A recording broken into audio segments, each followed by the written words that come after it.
Have you ever held the door for a stranger, given up your seat on a crowded bus, or donated to a cause you care about? It felt good, right? But have you ever stopped to wonder, why you did it? Was it a purely selfless act, or was there a tiny nagging voice in the back of your head that was after something? That's the million-dollar question we're diving into today.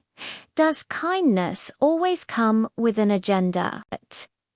Let's be honest, it's a slightly uncomfortable thought. We like to see ourselves as good people, doing good things for the sake of goodness itself. But science has a few things to say about this. Evolutionary psychologists suggest that our kindest impulses might be rooted in survival.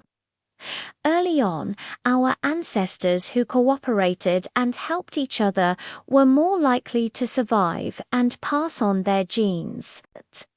This is the idea behind reciprocal altruism. I scratch your back, you scratch mine. It wasn't about warm, fuzzy feelings. It was a pragmatic strategy. If you shared your food today, you were more likely to get food from someone else when you were hungry tomorrow.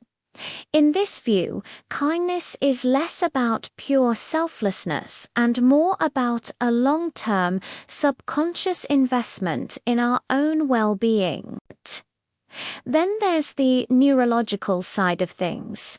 When we perform an act of kindness, our brains release a cocktail of feel-good chemicals like dopamine, serotonin, and oxytocin. This phenomenon is often called the helper's high. It's that warm glow you feel after you've done something nice. So, are we actually addicted to the feeling that kindness gives us?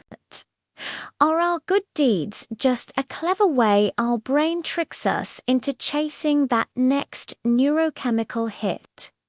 It's a compelling argument.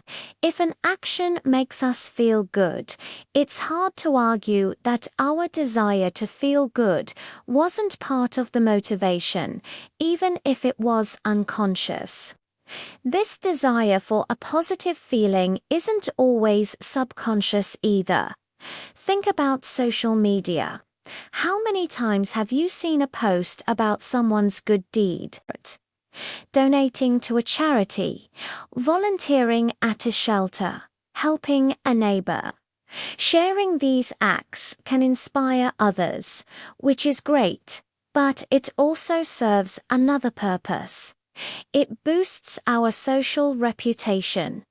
We want to be seen as good, kind, and generous people. This is what's known as competitive altruism. In a social context, being known as a helpful person has real benefits. People are more likely to trust you, cooperate with you, and include you in their circle.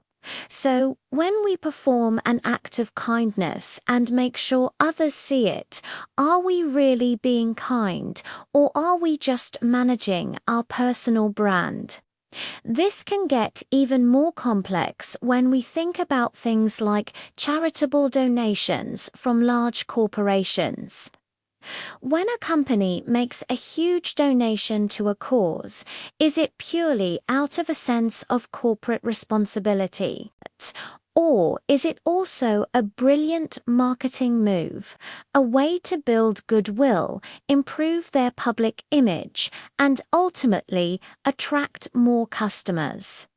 It's rarely just one or the other. These actions can do genuine good in the world while also serving the company's bottom line. It's a complicated mix of altruism and self-interest. So, does all this mean that true, selfless kindness doesn't exist?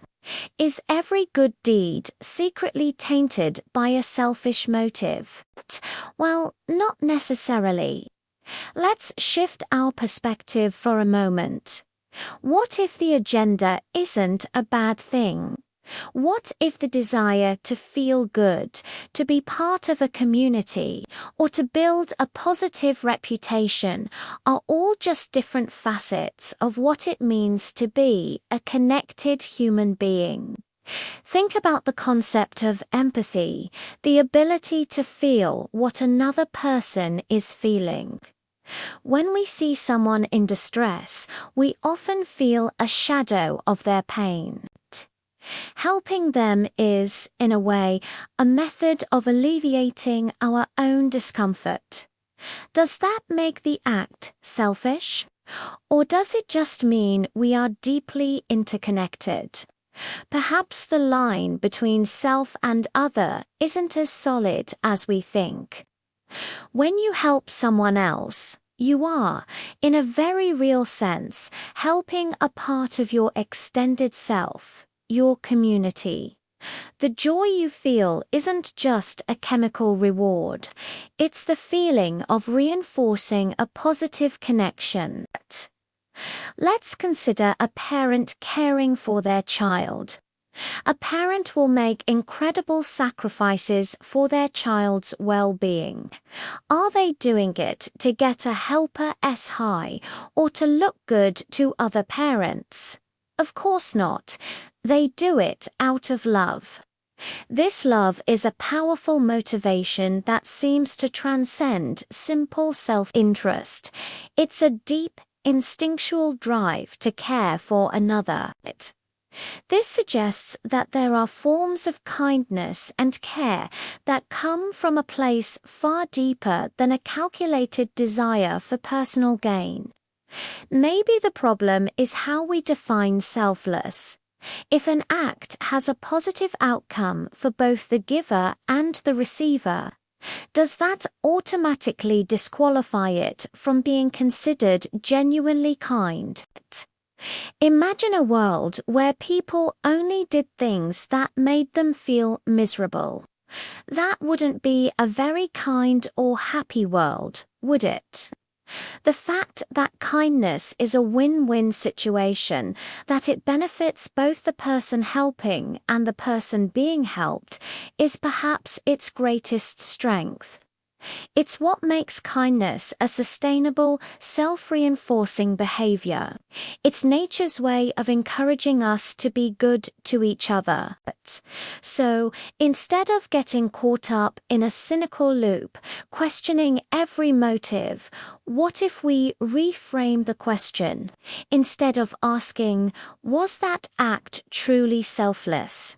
Maybe we should ask, did that act create a positive impact? Did it reduce suffering? Did it bring joy? Did it make the world, even in a small way, a better place? At the end of the day, the effect of a kind act is real, regardless of the motivation. The person who received help feels it. The community that benefits from a donation feels it. The ripple effects of positivity spread outwards. Perhaps the purity of our motives is less important than the purity of our actions. The world needs more kindness, regardless of what's driving it. The fact that it makes us feel good is a feature, not a bug. It's an incentive to keep doing it. So, the next time you hold that door open, don't overthink it. Don't worry if it's selfish, because it gives you a little mood boost. Embrace that feeling. It's your brain and your biology telling you that you've done something right, something that strengthens the fabric of our society. The agenda of kindness, if there is one, might just be to create a better, more connected world for all of us. And that's an agenda I think we can all get behind. What do you think? Let me know your thoughts in the comments below. Thank you so much for watching and for being part of this conversation. If you found this interesting, please give this video a thumbs up and subscribe to the channel for more content like this. It really helps us out. Until next time, be kind to others and to yourself.